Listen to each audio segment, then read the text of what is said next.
Assalamualaikum warahmatullahi wabarakatuh. Selamat pagi, salam sejahtera untuk kita semua. Salam dari kota Pontianak.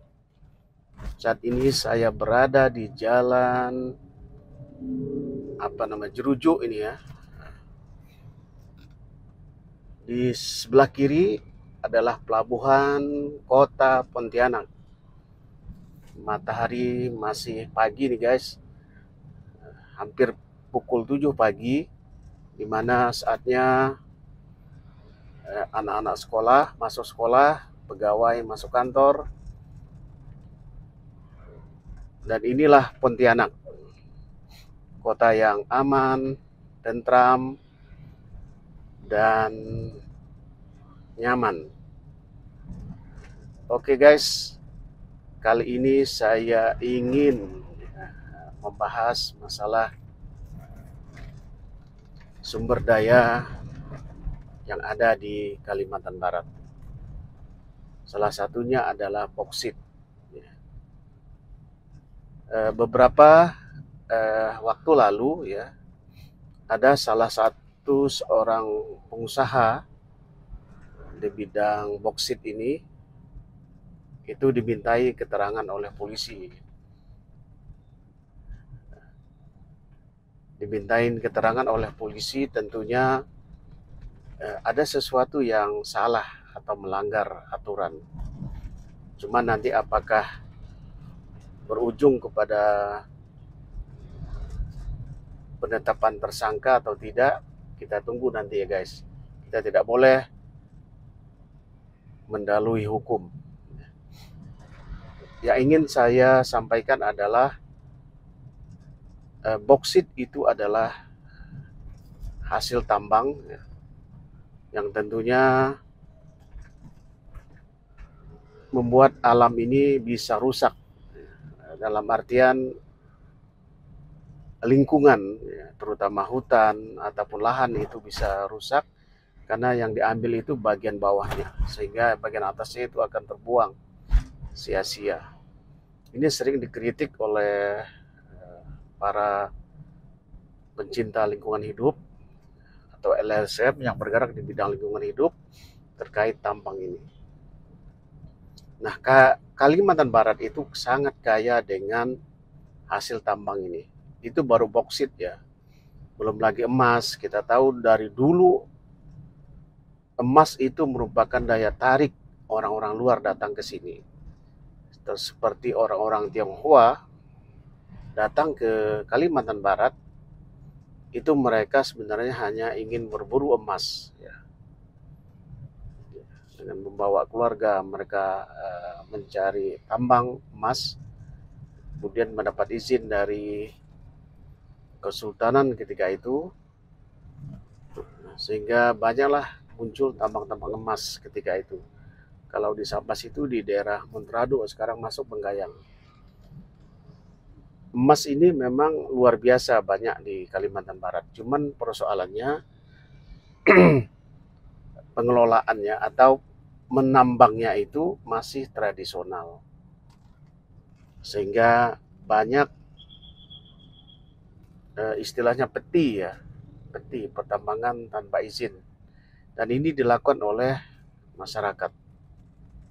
Mereka kadang alasan mereka yang kita tambang itu adalah lahan mereka sendiri, bukan lahan pemerintah.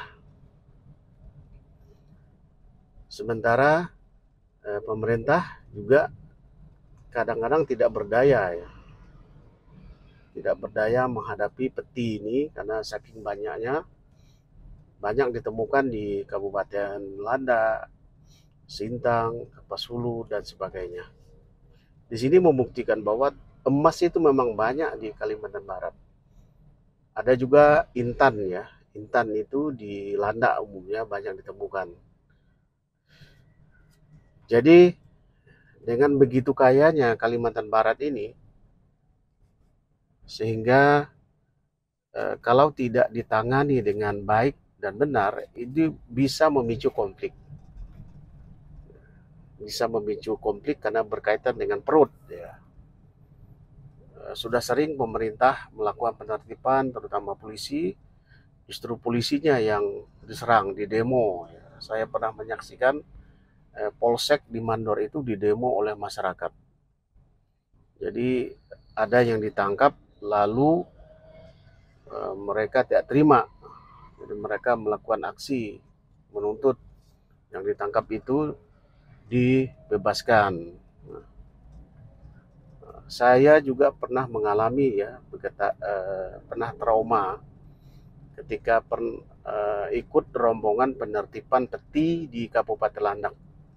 Waktu itu tim gabungan, ada polisi, ada Satpol PP, ada bagian lingkungan hidup, itu bergerak bersama-sama sekitar puluhan orang ya untuk menertibkan peti di daerah Kecamatan Banyuke. Waktu itu memang ada kita tangkap ya, tapi begitu kita keluar dari lokasi, masyarakat itu mengepung kendaraan kami yang parkir di luar ya, atau di pinggir jalan. Jadi waktu itu kita kalang kabut ya, sehingga masuk mobil pun sembarangan. Yang penting selamat dulu lah. Sementara yang pelaku peti itu tetap dibawa dan mereka terus menuntut ya. Bahkan waktu itu Kapolseknya jadi jaminan. Hebat waktu itu Kapolseknya itu rela ditahan oleh warga asalkan kami yang lain ya, rombongan yang lain itu dilepas. Nah, saya ketika itu tidak tahu ya seperti apa prosesnya di belakangan. Yang jelas kami waktu itu selamat dari amukan warga. Yang namanya mobil itu hampir mau dibalikin gitu, dibalik gitu, marah warga. Nah, artinya apa? Banyak sekali masyarakat menggantungkan hidupnya dari peti ini, pertambangan emas tanpa izin. Dan ini banyak, sampai sekarang masih ada. Walaupun korbannya banyak, terutama di daerah Bengkayang ya, Mentrado itu beberapa waktu lalu banyak warga terkubur ya, penambang itu terkubur karena peti ini. Walaupun banyak korban, tapi tetap saja tidak bisa dihentikan. Polisi walaupun sering juga menertibkan, tapi tetap saja masih marak peti ini. Bahkan polisi mencoba mencari bosnya ya, atau bandar dari peti ini. Ada yang ketangkap, tapi ada yang tetap asik atau melenggang. Ya, dengar sih ya, ini backupnya kuat gitu. Ya, yang namanya emas itu tentu, yang namanya bandar itu tentu banyak duit ya. Nah, disinilah jadi persoalan. Bisa saja dia ketangkap, tapi beberapa hari kemudian dia lepas gitu. Nah, duit bisa mempermainkan hukum di negeri ini. Dan itulah salah satu persoalan kenapa banyak lingkungan atau lahan-lahan yang rusak akibat peti ini. Karena hukum memang tidak berdaya. Begitu ada yang ditangkap, tapi masyarakat demo, minta dilepaskan. Kadang serba salah juga ya. Kadang mereka berteriak, oke, kami tertibkan, sekarang kasih kami kerjaan. Dilema,